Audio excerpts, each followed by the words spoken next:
Grizzlies fans, happy Monday, happy April.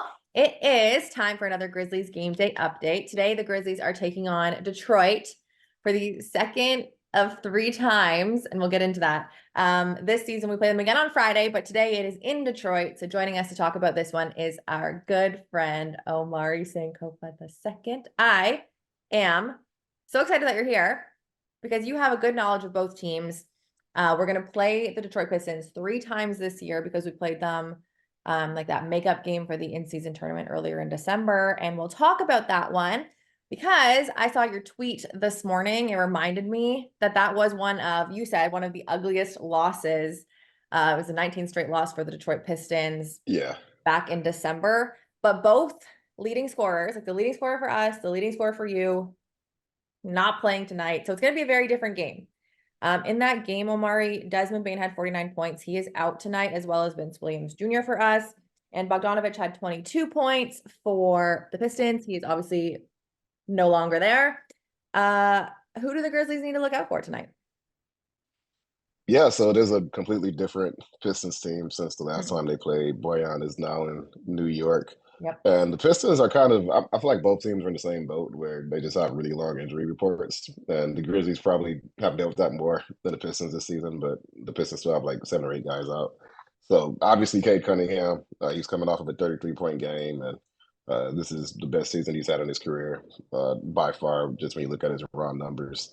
And he looks like he's been closing the season on a tear. I think he had 33 shot attempts against the Wizards a couple of days ago, which was a win. So he's probably going to continue to be aggressive.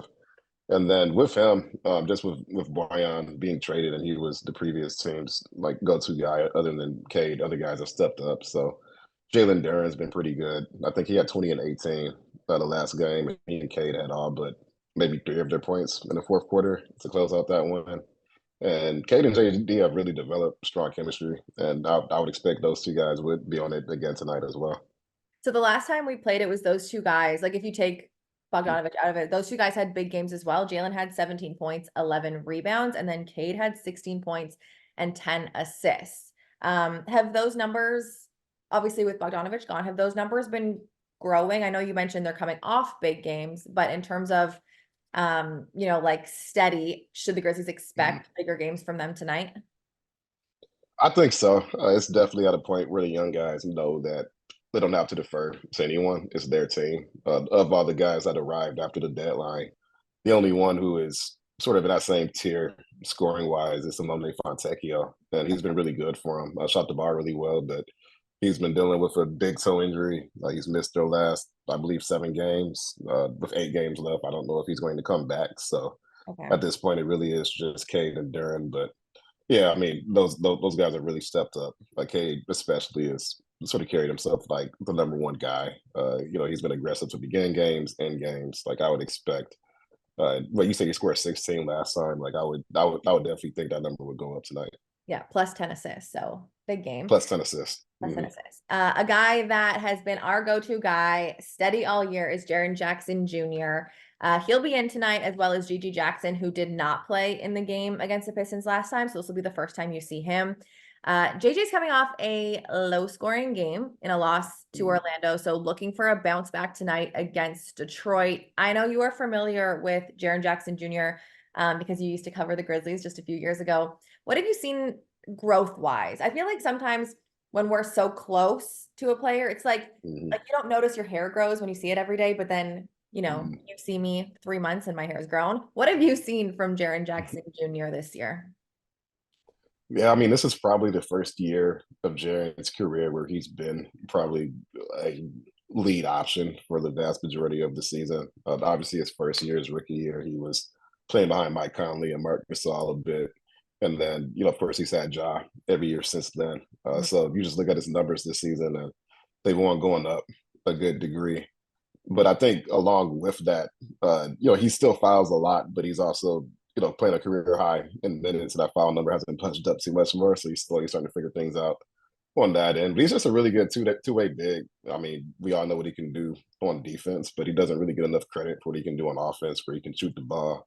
Like his footwork in the post is really good. He has great touch. Like he's a really good all-around big. So to see him carry the role he has this season and Also looking at Detroit's front court, you have a young guy in Duren, you have a young guy in Wiseman, two Memphis guys, of course, by the way. So I know Grizzlies fans are familiar with them. But Jaren could be a go-to guy again tonight. It's going to be up to JD and Wiseman to do their best against them. Yeah, the other guy that I want to talk about was Gigi Jackson. I mentioned him real quick. He has scored in double digits the last 10 games, 4 of those games scoring more than 20 points. And now, like I said, the Pistons have not seen Gigi Jackson. He was a two-way guy, and now he's fully with the Grizzlies. Sometimes he comes off the bench, sometimes he doesn't. I'm going to just like for fun say that he's going to start tonight because he started in that last game in Orlando. Who would be the coverage on someone like Gigi Jackson? Like, who are the defenders? Obviously, number one option is Jaren Jackson Jr. Number two option is probably Gigi Jackson or maybe Luke Kennard. No doubt. If Simone Fontecchio were healthy, it would likely be him or Asar Thompson, their fifth overall pick, who's probably been their best defender this season. But both of those guys are out, so I would think Kade will spend some time on Gigi Jackson. I could see Troy Brown Jr., who they got from Minnesota at the deadline, and he's one of the better defenders on the team. He's likely a guy to do a put on Gigi Jackson.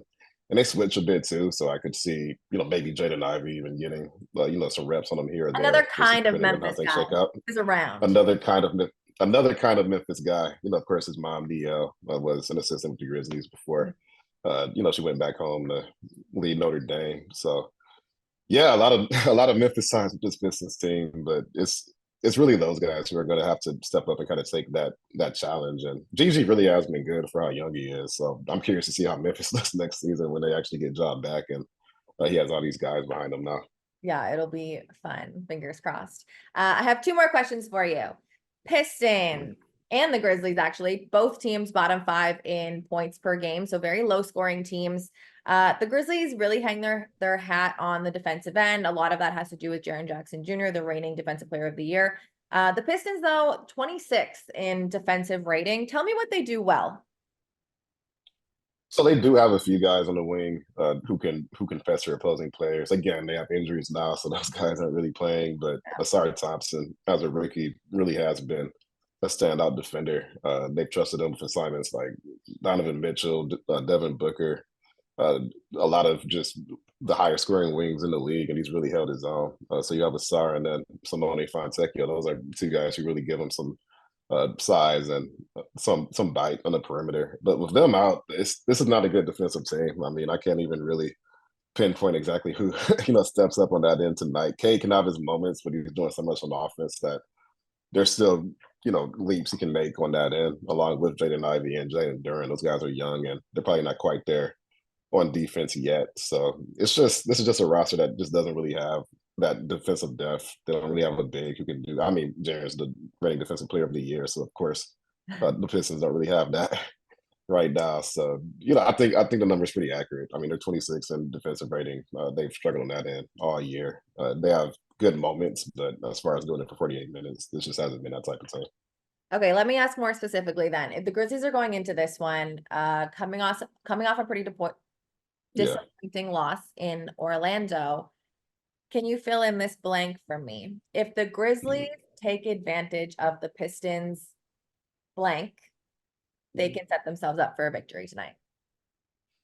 Yeah, I mean, it really is just going to be, I think, attacking the paint, getting downhill, making guys like Duren and Wiseman make quick decisions. Duren, he's been struggling with foul trouble a bit more. You look at his last maybe 15, 18 games, and a good amount of those. He's had 2 fouls in the first quarter. So that would be the strategy for me. Your guards have them attack downhill, feed a lot of the offense through Jaren, who, I think if his post game, he could probably pose some issues and try to get guys into foul trouble and just really attack the teeth of their defense. This is not a Pistons team that really locked down for long stretches. They were up 19 against the Wizards at halftime last week, and then the Wizards got all the way back in it before the Pistons closed out. So that's really all it is just consistent pressure. I think you do that for 48 minutes, and especially with Fontecchio and Asar out, somebody else is going to have to step up and fulfill that role, and we haven't seen that happen this season. All right.